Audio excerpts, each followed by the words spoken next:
All right, so it's Freaky Friday once again. If you remember last week, we talked about a potential Devontae Adams trade. So we're going to talk about another trade rumor that I saw, and it was a ridiculous one about the Falcons trying to trade for Trey Lance.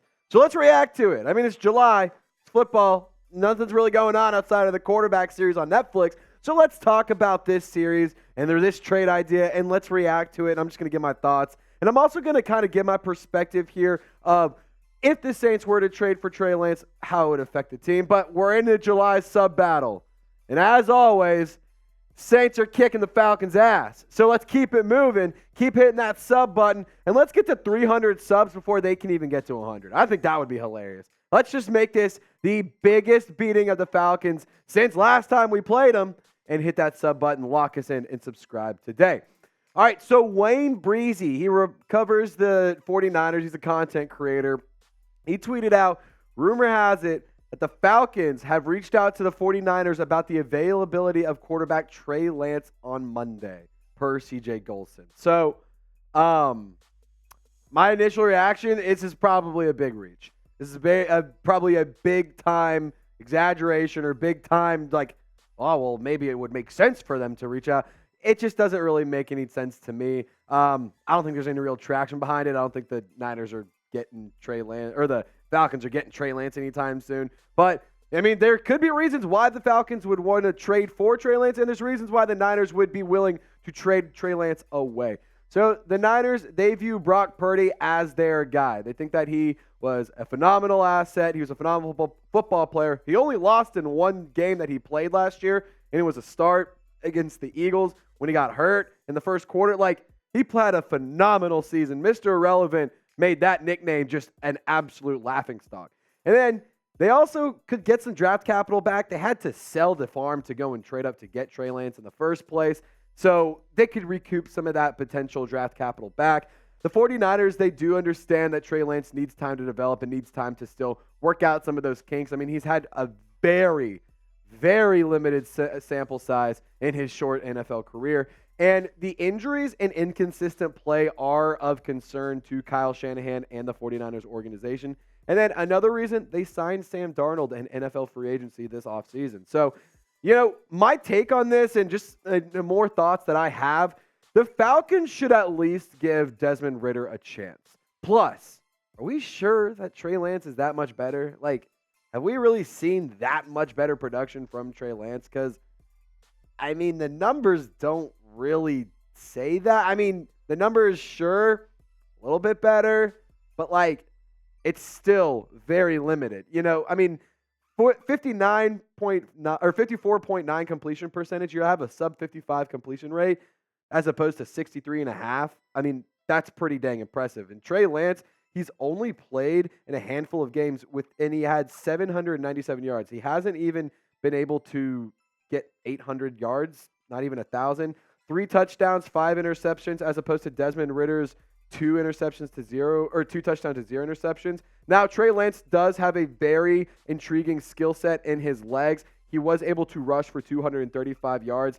Desmond Ridder, only 64 carries, so a limited sample size for him. And Trey Lance, in 4 games played, 4 total touchdowns, 5 interceptions. Desmond Ridder, in 4 games played, 2 touchdowns, 0 interceptions. So I just want to give credit where it's due to Desmond Ridder, because I'm a firm believer that you have to give a young quarterback a chance. And I truly do believe that Desmond Ridder, I understand he plays for the Falcons, and I understand that I always sit here and joke and dog on the Falcons, but Ridder's a gamer. I mean, he took the Cincinnati Bearcats to the college football playoff. Like, nobody just does that. You have to be a pretty talented football player. And I understand they had a good defense in Cincinnati at that time, and you had Sauce Gardner, and you had Ivan Pace, and you have all these guys that were pretty talented.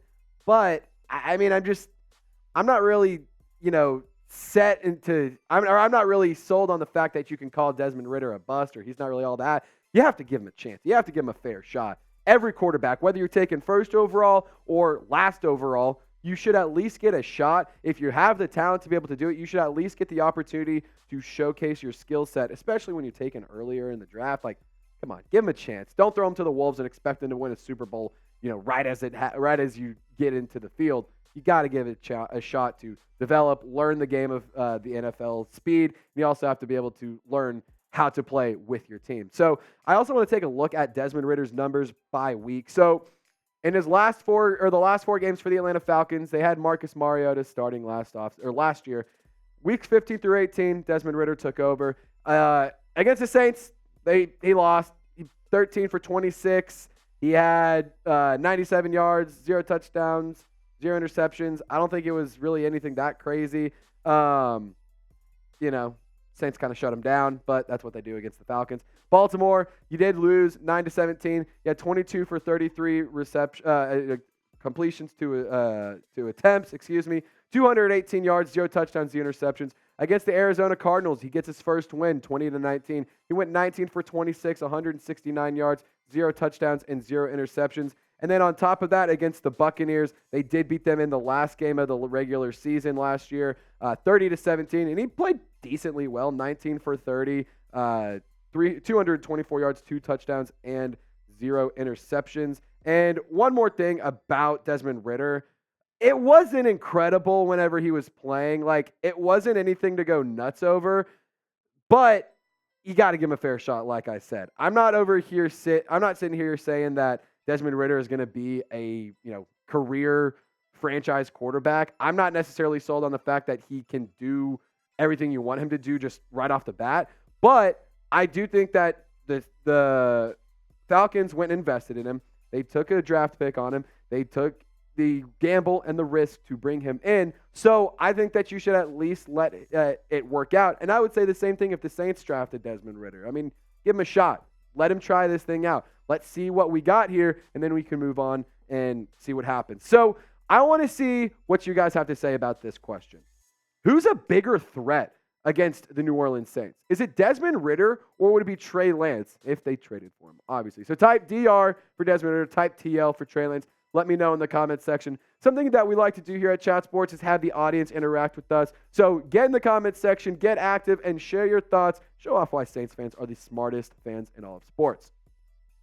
All right, so let's play the hypothetical game, because I understand that it's not likely, but let's talk about if it were to happen, especially maybe closer down to the trade deadline, that kind of thing. How would it affect New Orleans? So let's take a look at Trey Lance's stats again last season. So 2 seasons ago, this is his career stats. His 54.9 completion percentage, 797 passing yards, 3 touchdowns, 5 interceptions, 235 yards on the ground, 1 rushing touchdown. It's not anything to go run home about. And like I said about Desmond Ridder, I'll say it again about Trey Lance. Give him a chance. Give him a fair shot, because the strengths and the weaknesses are definitely there. The strengths are very, very tantalizing. The weaknesses do have a lot of concern. You have an intriguing athlete at 6'4", 225 pounds. He has a very strong arm. He's mobile and a good runner. He has really good pocket feel and mobility, and he's still only 23 years old. Now, in terms of weaknesses, he does have a lack of experience. Accuracy is a problem. Layering throws, getting it into that second and third level is pretty tough for him. He has a hard time putting a little bit of air under the ball and hitting the middle and deep portions of the field. He's also been banged up and injured. He hasn't really been able to stay healthy, and in my opinion, the best ability is availability. And he does have a lot of wild plays, and he can, really take the top off a defense and really show flashes of incredible talent.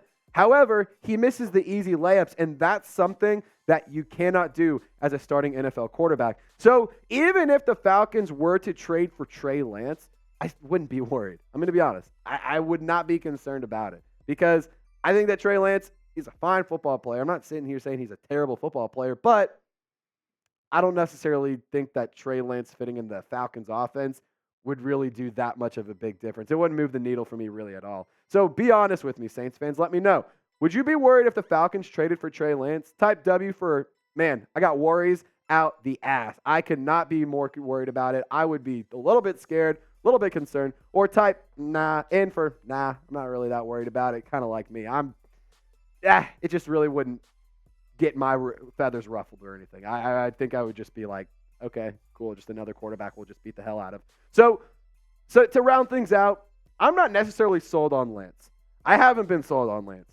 I haven't really been high on Lance since he got drafted. I don't understand why the Niners sold the farm to go and get Trey Lance when he came out of NDSU. And that's not to say that NDSU can't provide talent and can't, develop talent that's NFL quality.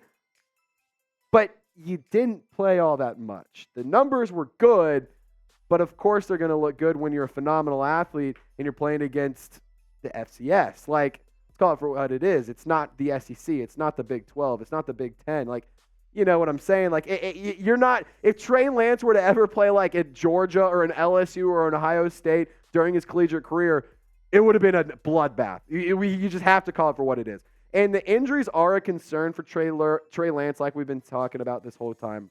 He's only had 21 starts since 2019. That's not good. He only played in one game in 2020. 4 NFL starts in total. Just very unproven, very untested, a lot of potential, but just hasn't been able to tap into it yet. The accuracy and the mechanics remain a concern. He's struggled with accuracy issues since joining the league. Even before joining the league, he had accuracy issues, but it's one of those things that he hasn't really shown a ton of development since coming into the league. And so, there is some worry and there's some concern about the accuracy and the mechanics, especially with a guy that you traded up to go and get. So to round it out and to truly get my last thoughts on here, even if Trey Lance were to find himself in Atlanta in the NFC South, this defense would just take Trey Lance's lunch money. They'd eat up his dinner. They'd spit it out. They'd make him clean it up. I mean, it would just be an absolute bloodbath. I think that Trey Lance, he'd be fine, but I'm not sold and I'm not really worried about it. I think a player like a Lamar Jackson or a Jalen Hurts or somebody like to that nature, those kind of dual threat quarterbacks, sure, they worry the hell out of me. Not Trey Lance. I think that this defense would be able to just absolutely run Trey Lance. So give Lance a Madden rating for me. I know this was a little bit of a different video, but again, guys, it's July, so we're trying to get creative with the content, trying to have a little bit of fun. So I hope you enjoyed today's show. As always, hope you guys have a wonderful weekend. Give Lance a Madden rating 1 through 99. And as always, y'all stay golden. We'll catch you next time.